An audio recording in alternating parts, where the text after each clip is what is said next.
하나님이 왜 우리에게 이렇게 하시는가? 창세기 42장 26절에서 28절 말씀입니다. 그들이 곡식을 나귀에 싣고 그곳을 떠났더니 한 사람이 여관에서 나귀에게 먹이를 주려고 자루를 풀고 본즉 그 돈이 자루 아귀에 있는지라. 그가 그 형제에게 말하되 내 돈을 도로 넣었도다. 보라, 자루 속에 있도다. 이에 그들이 혼이 나서 떨며 서로 돌아보며 말하되 하나님이 어찌하여 이런 일을 우리에게 행하셨는가 하고. 우리 하나님께 감사와 영광의 박수 올려드리겠습니다.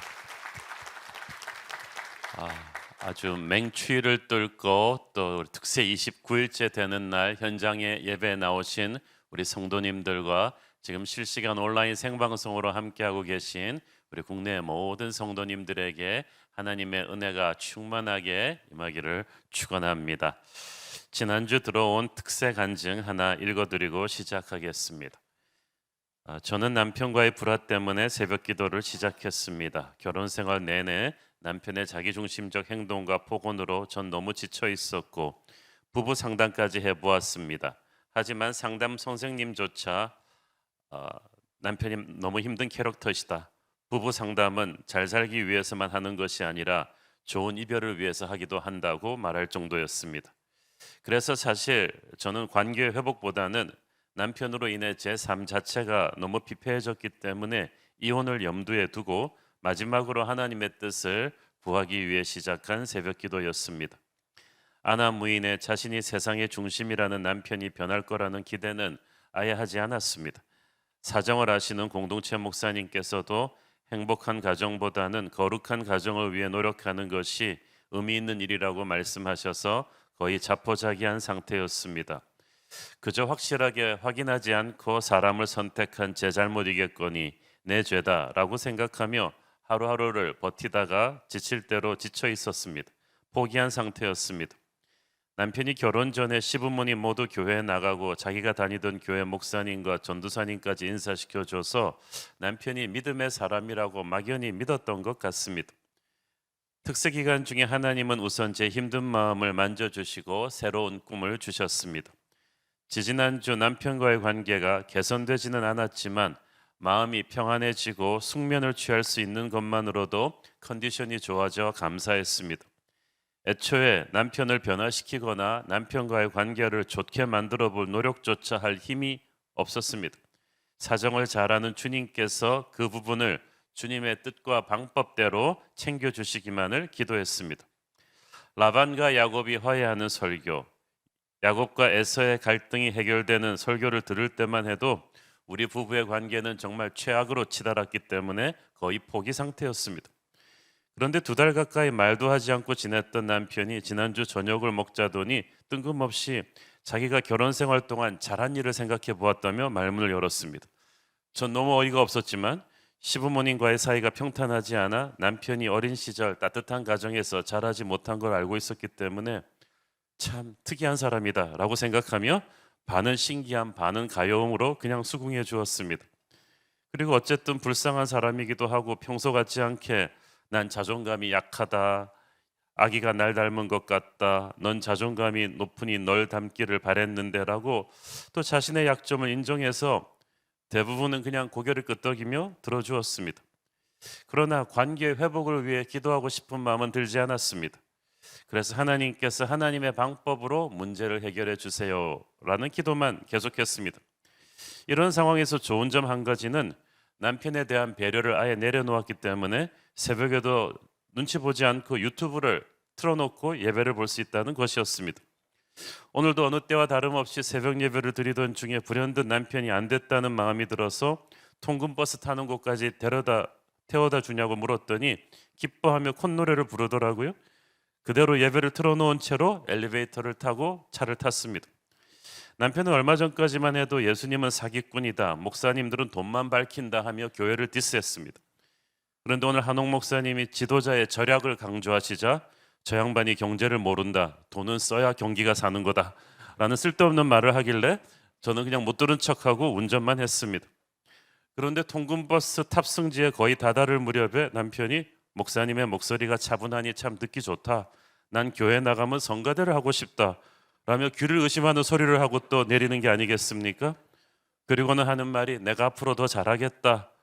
원래는 당신은 내가 모시고 살아도 부족함이 없는 와이프인데 내가 참 미안하고 당신도 조금만 더 날 신경 써달라는 말을 덧붙였습니다.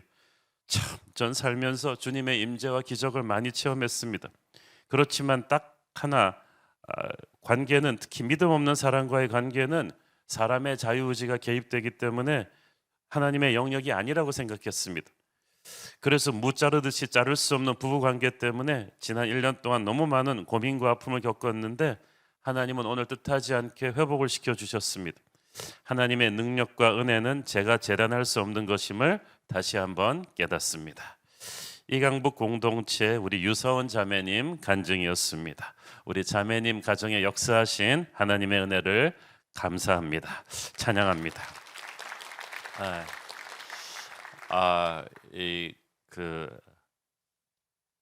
라디오 컬트 쇼에 오는 사연처럼 이게 막 간증이 아주 다이나믹합니다. 저는 우리 자매님을 비롯한 이 부부 관계, 가족 관계에서 어려움을 겪고 있는 모든 분들에게 참 격려의 말씀을 드린다면은 우리 야곱의 집안, 이 믿음의 가정도 아브라함의 집안도 이렇게 복잡하잖아요. 그리고 하루아침에 시원하게 막 병이 치유받듯이 해결받지 않는 응답이 가족 관계 갈등의 회복인 것 같습니다. 특히 한 입을 덮고 자는 이 배우자와의 관계는 뭐 두 사람밖에 모르는 복잡한 게 많을 텐데 그렇지만 우리 자매님처럼 하나님한테 온전히 이렇게 내어 맡긴 다음부터는 하나님께서 일하고 계시다고 믿어야 됩니다. 어떤 방법으로든 어떻게든 인격이 변하고 성품이 변하고 살아온 가치관이 변하는 게 이게 하루아침에 되는 게 아니지만 기도하고 맡긴 이상은 반드시 하나님이 역사한다는 믿음을 가지고 인내를 하고 이렇게 탁 내려놓는 것이 중요합니다. 하나님은 반드시 역사하실 것이고 저는 우리 자매님 가정이 충만하게 회복이 되어서 우리 남편분도 어느 날 우리 주차 봉사까지 하는 날이 올 줄로 믿습니다. 우리 함께 한번 기도하시고 말씀 보겠습니다. 사랑하는 아버지, 은혜를 감사합니다. 기적의 하나님은 오늘도 알게 모르게 우리 삶의 모든 영역 속으로 들어오셔서 우리의 작은 신음 같은 기도에도 응답하시는 줄 믿습니다. 그래서 이 추위를 뚫고 이 혼란한 세상 속에서도 새벽잠을 깨우며 우리가 하나님 앞에 엎드렸습니다. 주님 말씀하시옵고 부족한 종은 온전히 감춰 주시옵소서.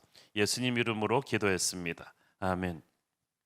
어제 본문에서 우리는 어릴 때 헤어졌던 우리 요셉과 형들이 20년 만에 이제 극적으로 재상봉하는 드라마틱한 장면을 살펴보았죠. 정상적인 가족이었다면 20년 만에 다시 재회하게 되는 이상가족이니까 끌어안고 울고 얼마나 감동스러웠겠습니까? 그런데 요셉의 형들의 경우에는 그렇지 않았죠. 왜냐하면 사연이 있으니까 그래요. 사연이 있으면 오랜만에 만나도 반갑지만은 않은 거예요. 형들이 요셉에게 저지른 그 끔찍한 죄 때문입니다. 그렇지만 이제 인생이 플립됐어. 완전히 역전됐죠.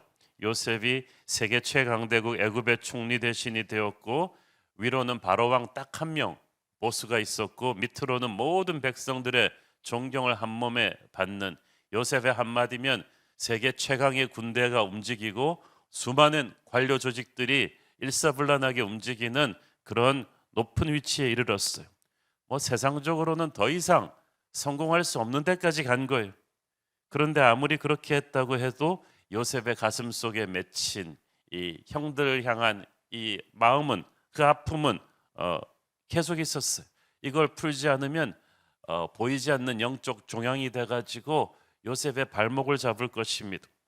형들 또한 지난 20년 동안 동생을 팔아넘기고 아버지한테는 동생 죽었다고 거짓말하고 나서 살아온 세월이 쉽지 않았습니다. 그러니까 형들과 요셉 양쪽 다 마음에 돌덩이를 하나씩 이고 살아온 세월입니다. 그런데 하나님께서 이 양측이 전국을 뒤덮는 대기근으로 말미암아 어쩔 수 없이 만나게 하셨어요. 하나님이 개입하시면 아무리 피하려고 해도 어쩔 수 없이 우리의 문제를 직면하게 됩니다. 어저께 말씀드렸듯이 이 형들과의 만남은 기적이라고밖에 볼 수 없어요.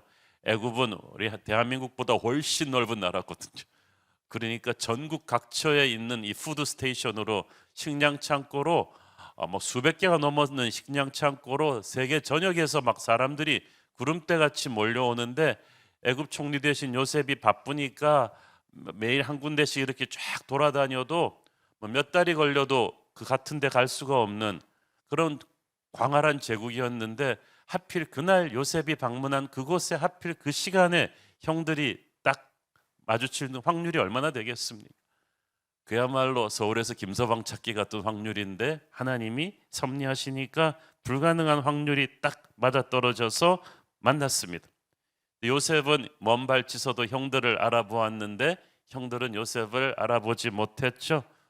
왜냐하면 형들은 수준이 20년과 똑같았는데 똑같은 수준의 옷을 입고 똑같은 레벨의 말을 하고 있는데 요셉은 지난 20년 동안에 하늘 끝까지 업그레이드 되어 있었기 때문이 하나님과 동행하는 사람은 어제와 오늘이 다릅니다. 내일은 또 다를 것입니다. 여러분은 항상 하나님 앞에 안에서 발전하고 업그레이드 되는 인생이 될 줄로 믿습니다. 그러니까 원수들이랑 싸우느라고 인생 낭비하지 마세요. 까마귀 같은 원수들은 비교도 할 수 없는 독수리의 레벨로 하나님은 여러분을 계속 올려주시니까 나중에는 뭐 싸울 가치도 없을 정도까지 갑니다. 요셉이 그렇게까지 올라간 거예요. 그런데 요셉은 이제 형들과 싸우기 위해서가 아니라 형들과 관계를 풀어야 되죠. 요셉은 형들을 알아보았지만 바로 정체를 드러내지 않았습니다. 그러면 형들이 진심으로 자기를 살펴보고 죄를 참여할 시간이 없어집니다. 그래서 하나님이 주시는 지혜로 복받쳐 오르는 감정을 억누르고 형들을 압박하기 시작합니다. 형들이 외국의 정탐꾼들이 아니냐는 무서운 프레임을 씌우고 그 당시는 뭐 혐의만으로도 처형당할 수 있는 무서운 프레임이죠. 형들을 압박합니다. 형들은 필사적으로 자신들이 무지하다고 변명했습니다. 자기들은 다 가나안 땅에 있는 한 아버지의 아들들인데 어느 아버지가 다 죽으라고 정탐꾼이면은 다 같이 보내겠느냐? 형제 하나는 어렸을 때 없어졌고 막내는 아버지와 함께 고향에 있다. 뭐 이런 묻지 않은 얘기까지 막 다 하면서 막 살려고 발버둥을 칩니다. 요셉이 청천벽력 같은 요구를 하죠. 그러면 막내를 데려와라. 그러면 내가 너희를 믿어주겠다. 그리고 형들을 사흘이나 감옥에 가뒀죠. 사흘 동안 형들은 정말 그 악몽 같은 고통에 시달리다가 나와서 요셉 앞에 다시 나왔습니다. 요셉은 그들에게 조금 더 나아진 제안을 합니다. 너희들 불쌍하니까 전부가 아닌 한 명만 인질로 남아라. 그러면 다른 사람들은 돌아가서 동생을 데려올 수 있도록 해주겠다. 그렇지만 형들은 마음 편하게 나갈 수는 없었죠. 왜냐하면 그래도 형제 하나를 남겨두고 가야 되는데 고향에 갔을 때 아버지가 그 애지중지하는 막내 베냐민을 보내줄 리가 만무했거든요. 그렇다고 또 요셉한테 상황 설명할 수도 없어요. 그래서 그냥 진퇴양난의 위기에 처해 그들은 비로소 울면서 아무도 시키지 않았는데 지난 20년 전에 동생 요셉을 팔아넘겼던 죄를 회개하기 시작합니다. 아무 개연성이 없는 두 사건을 생각나게 한 것은 성령께서 하신 일이에요. 보니까 우리가 착해서 회개하는 건 아닌 것 같아요. 어떤 사건을 통해서 하나님께서 우리가 과거에 방치해 두었던 죄가 죄인 줄도 알지 못했던 그 영적인 종양의 뿌리를 생각나게 하시는 때가 있어요. 그때 지체 없이 회개하는 게 중요합니다. 그들은 입으로 그 죄를 히브리 말로 막 요셉이 알아듣는 줄도 모르고 막 고백하기 시작합니다. 그 옛날 우리 요셉이 구덩이에 빠져서 살려달라고 애원했을 때 우리가 듣지 않았구나. 우리가 범죄했구나. 그래서 오늘날 우리가 이렇게 죄값을 치르게 되었다. 통곡하기 시작합니다. 그러자 루벤도 막 야단을 칩니다. 내가 그때 그러지 말라고 했지 않았느냐. 그 핏값을 우리가 치르게 되었다. 막 형제가 막 회개 자복을 하는데 요셉은 멀리서 이 히브리 말을 알아듣고 가슴에 폭받쳐 오릅니다. 그러면서 방에 들어가서 막 울죠. 형들도 인간이었구나. 괴물들이 아니구나. 진짜 못된 좀비들인 줄 알았는데 피도 눈물도 없는 인간들인 줄 알았는데 아유 불쌍하구나. 그 처지 그 자기들도 괴로웠다는 걸 알게 되었어. 하나님께서 이렇게 역사하신 것 같아요. 성령의 역사입니다. 그들에게 밀어닥친 고난의 영적인 의미죠. 3일의 감옥 생활 동안 하나님이 그들에게 회개의 영을 불어넣으신 것입니다. 형들에게 자꾸만 계속되는 이 시련, 그래서 오늘 설교의 타이틀처럼 하나님이 왜 우리에게 이렇게 하시는지 모르겠다 할 정도의 이 시련은 형들이 정말 벌거벗은 모습으로 하나님 앞에 진솔한 회개하는 죄인의 모습으로 세우기 위한 하나님의 섭리였어. 우리에게도 이런 계기가 있길 바랍니다.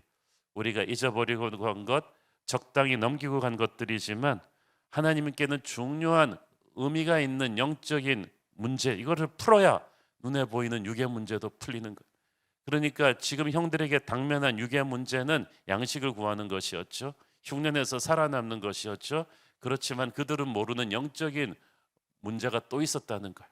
우리도 마찬가지입니다. 지금 여러분을 압박하고 있는 어떤 육적인 문제가 있어요. 그게 뭐 사업의 문제든지 병이 낫는 거든 자식의 문제든, 그런데 이걸 하나님한테 하려고 계속 기도하는 중에 하나님께서 뜬금없이 어떤 옛날의 사건을 여러분에게 상기시켜 주는 게 있을 거예요. 그것은 하나님께서 우선순위로 생각하는 걸 여러분도 지금 우선순위로 생각해야 된다는 얘기죠. 그렇게 해서 그 문제를 하나님 앞에 직면하기를 원하시는 겁니다. 그거를 뚫어야 축복의 강물이 넘쳐 흐릅니다. 양식 구하는 거는 뭐 of course 그냥 따라오는 일이고, 하나님께는 영적인 숙제를 푸는 게 중요한 거예요. 요셉이 금방 자신의 정체를 밝히지 않고 형들을 압박했기 때문에 이런 회개가 생긴 거예요. 그래서 하나님께서 우리가 이해할 수 없는 압박의 고난을 계속 허락하시는 것은 지금 사건과는 전혀 상관이 없어 보이는 어떤 과거의 영적인 고리가 연결되어 있기 때문이죠. 그래서 우리를 제대로 된 진솔한 회개의 수준까지 끌고 가시게 하기 위함입니다. 오늘 이 설교를 듣는 어떤 분에게 이 메시지가 어떤 울림이 있을 줄 믿습니다. 우리는 죄 문제를 너무 쉽게 생각합니다. 회개를 건성으로 합니다. 우리 죄를 용서해 주셔서 감사합니다. 땡큐, 할렐루야, 그리고 아멘하고 끝내버립니까? 그거는 너무 신앙이 얄팍한 거예요. 조금만 힘든 일이 생기면 그런 얄팍한 신앙은 시험 들고 무너져 내려요. 회개의 깊이가 신앙의 깊이를 만듭니다. 마음속 깊은 곳에 있는 죄악의 뿌리를 제대로 끄집어내야 돼요. 하나님 앞에서 변명하고 자기 합리화하지 말고, 딴 사람들은 나보다 더 나쁜데 왜 나만 그래요? 그렇게 하지 말고 내 옛사람이 주님의 십자가 앞에서 확실히 죽는 그런 결단이 있어야 됩니다. 철저하고 겸손하게 해야 합니다. 그래야 예수님의 보혈이 내 안으로 흘러듭니다. 하나님이 나를 죽이려고 회개시키는 거 아니잖아요. 오히려 살리기 위해서 하는 겁니다. 회개가 밋밋하니까 은혜 받는 것도 밋밋해요. 그러면 축복도 응답도 이게 제대로 풀리지가 않죠. 하나님은 요셉의 형들에게 그런 어정쩡한 회개하기를 원치 않으셨습니다.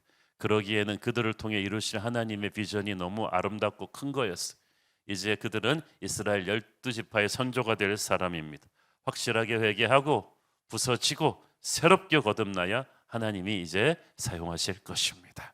저 여러분도 마찬가지예요. 형들은 중간에 통역관이 있었기 때문에 히브리 말로 자기들이 회개하는 걸 요셉이 다 알아듣는 것을 몰랐어요. 그러나 요셉은 알아들었죠. 하나님은 우리의 신음소리를 다 듣고 계십니다.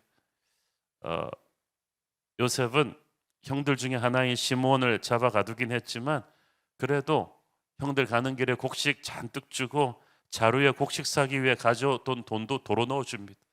길 가면서 먹으라고 양식까지 챙겨줍니다. 요셉의 이 같은 배려는 바로 우리를 향한 하늘아버지의 마음을 상징하죠. 하나님이 죄는 미워하시지만 사람은 미워하지 않으십니다. 오히려 우리의 진실한 회개를 들으실 때 감격해 하십니다. 그래서 회개하도록 겉으로는 압박의 회초리를 드시지만 속으로는 얘가 정말 아프겠구나 하면서 먹을 양식까지 챙겨주시는 분이십니다. 우리가 죽으면 안 되니까 이것저것 상처난 곳에 이렇게 반창고도 발라주시고 이것저것 챙겨주시는 거예요. 그러므로 우리가 회개하고 고난을 겪을 때 하나님이 왜 우리에게 이렇게 하시나 하지 말고 조금만 눈을 뜨면 하나님의 은혜의 손길이 이곳저곳 나타나셔서 우리를 도와주시는 것을 느낄 수 있습니다. 여러분과 제가 이런 하나님의 손길을 조금이나마 알기를 원합니다. 자, 그런데 애굽을 떠나 가나안 집으로 돌아오는 길에 깜짝 놀랄 일이 일어나죠. 26절에서 28절 오늘 본문 쫙 읽어봅니다. 그들이 곡식을 나귀에 싣고 그곳을 떠났더니 한 사람이 여관에서 나귀에게 먹이를 주려고 자루를 풀고 본즉 그 돈이 자루 아귀에 있는지라. 그가 그 형제에게 말하되 내 돈을 털어놓았도다. 보라, 자루 속에 있도다. 이에 그들이 혼이 나서 떨며 서로 돌아보며 말하되 하나님이 어찌하여 이런 일을 우리에게 행하셨는가 하고, 돌아가는 길에 객점에서 나귀에게 물과 먹이를 주다가 누가 육감적으로 왜 슬픈 예감은 항상 맞는 걸까? 뭐가 좀 이상하다 싶어서 자루를 열어봤는데 곡식 대금으로 지불했던 돈이 그대로 있는 거예요. 평소 같았으면 우리가 모르는 사람한테 평소에 그런 일이 있으면은 너무 신나죠. 내가 그냥 오늘 공돈 생겼네. 그런데 지금 상황이 아니잖아요. 생각할수록 이게 지금 이해가 안 되는 거예요. 그들은 애굽의 총리를 이해할 수가 없었습니다. 천하의 대흉년이 들었는데 애굽만은 저렇게 곡식이 풍족한 것은 저 하늘의 지혜를 받은 총리가 나타났기 때문이라고 천하의 소문이 자자했습니다. 그에게는 신적인 지혜가 있어서 앞날을 미리 내다보고 7년 대풍년 동안에 애굽에는 곡식을 준비했다는 이야기도 들었어요. 그 총리는 또 마음도 한없이 너그럽고 부지런해서 비축한 양식을 또 애굽뿐 아니라 천하의 모든 사람들이 살아오면 비싼 이자도 안 붙이고 그냥 아주 싸게 구입하게 해주었습니다. 그래서 애굽 사람뿐 아니라 천하 모든 사람들이 이 애굽의 총리를 존경했단 말이죠. 그런데 그 너그러운 애굽 총리가 왜 자기들한테만 이렇게 무섭게 하시나? 자기들이 뭔 죄를 지었는가? 정신없이 왜 자기들을 정탐꾼으로 몰아갈까? 어떤 변명을 해도 왜 믿어주지를 않을까? 심지어 3일 동안 감옥에 가두기까지 하고 시므온을 인질로 잡아두고 그들만 가나안으로 돌려보냈어요. 대신 정탐꾼이 아니라는 걸 입증하기 위해서 반드시 막내 베냐민을 데리고 와야 된다는 단서도 달았어. 그 큰 나라 일을 관장하는 총리가 왜 자기들 같은 팔레스타인 그런 촌놈들한테 왜 이렇게 신경을 쓰시나? 왜 이렇게 압박을 하시나? 아마 그들은 울면서 이렇게 말하고 싶었을 거예요. 대체 우리한테만 왜 이러세요? 대체 왜 우리한테만 이러세요? 바쁘신 분이. 그런데 그렇게 무섭고 똑똑하고 훌륭한 분이 돈도 안 받고 자기들한테 곡식을 무상으로 주었을 리가 있어요? 이건 분명히 뭔가 문제가 생긴 거예요.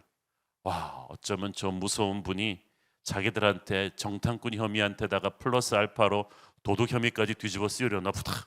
그래서 일부러 이 돈을 곡식자루에 넣어둔 거 아니냐? 왜 이렇게 사람이 좀 인생이 안 풀리다 보면 나쁜 쪽으로만 계속 생각을 하지 않나요? 이번에는 이제 물증까지 있으니까 이제 꼼짝없이 도둑 혐의까지 뒤집어 쓰겠다. 애굽은 법 질서가 엄격하기로 소문난 나라입니다. 그런 데서 총리를 기만하고 스파이 혐의 절도죄까지 추가되면은 애국 군대가 풀려서 쫓아오면은 아마 팔레스타인 자기 마을 전부까지 전멸당할 수 있겠다라는 두려움이 들었을 거예요. 그래서 모두 공포에 사로잡혔습니다. 사실 요셉은 진짜 형들에게 은혜를 베풀기 위해서 돈을 돌려준 것인데 지금 형들은 그걸 아무것도 모르니까 더 겁나는 거죠. 요셉은 대흉년에 집에서 고생하고 있을 아버지와 베냐민을 위해서 평소보다 곡식도 많이 주고 집안 살림에 보태라고 돈도 그냥 줬을 텐데 형제들은 지금 상황이니만큼 비극적으로만 자기 인생을 해석합니다. 이해할 수 없는 고난이 우리에게 닥칠 때 자꾸 우리도 그렇게 되죠. 안 좋은 쪽으로만 해석을 합니다. 왜냐하면 우리 자신의 힘으로 해결도 못하고 이해도 안 되는 일들이 계속 파도처럼 밀려옵니다. 이러다가는 막 천길 낭떠러지로 떨어질 것만 같아요. 막 울고 싶은데 뺨 맞는 격입니다. 아무리 생각해봐도 왜 자꾸 막 엎친 데 덮치는지 모르겠어요. 이럴 때일수록 우리가 패닉하지 말고 주님을 바라봐야만 합니다. 산에서 길 잃으면 길 모르는데 찾는다고 우왕좌왕하면서 막 돌아다니지 말고 거기에 멈춰 서 있어야 한다고 베테랑 가이드들이 말하잖아요. 인생이 이렇게 이해할 수 없이 막 할 때 우리가 멈추고 하나님을 바라볼 때죠. 지금 요셉의 형들이 그러고 있습니다. 그들이 하는 말을 들어보세요. 하나님이 어찌하여 우리에게 이 일을 행하셨는가? 요셉의 형들이 처음으로 하나님을 이야기합니다.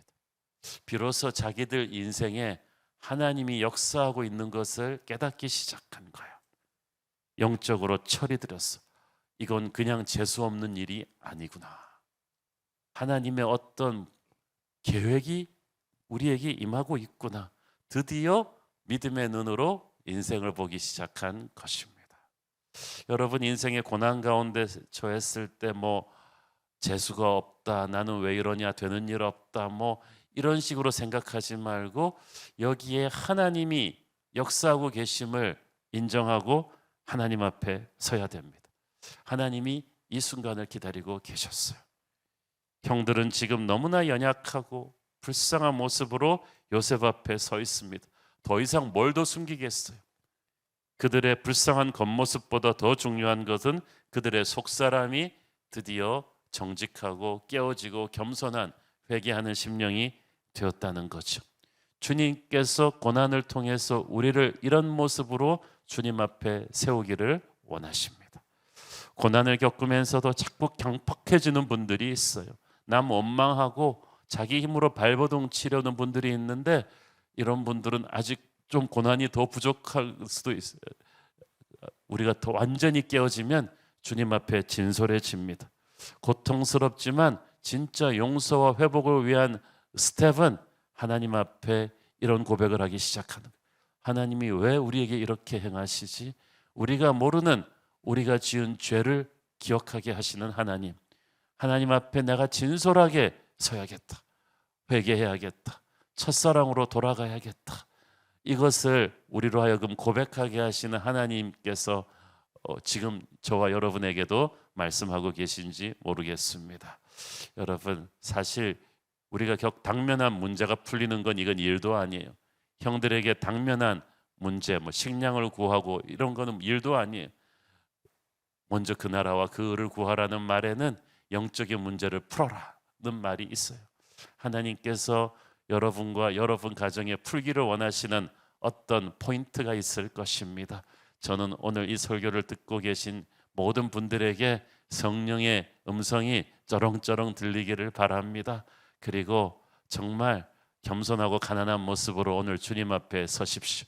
오늘 주님께서 저와 여러분에게 말씀하실 것입니다. 기도하겠습니다. 주님, 이해할 수 없는 고난이 엎친 데 덮치면서 형들이 드디어 하나님이 왜 우리에게 이렇게 하시는가, 하나님의 이름을 부르기 시작했습니다. 정직하게 자신들의 죄를 직면하기 시작했습니다. 그 초라하고 그 가난하고 그 연약한 모습이 바로 하나님이 우리에게 원하시는 모습이었습니다. 주님, 오늘 말씀을 들으면서 우리도 주님 앞에 그 진솔하고 가난한 모습으로 서게 하옵소서. 예수님의 은혜를 받게 하옵소서. 예수님 이름으로 기도했습니다. 아멘.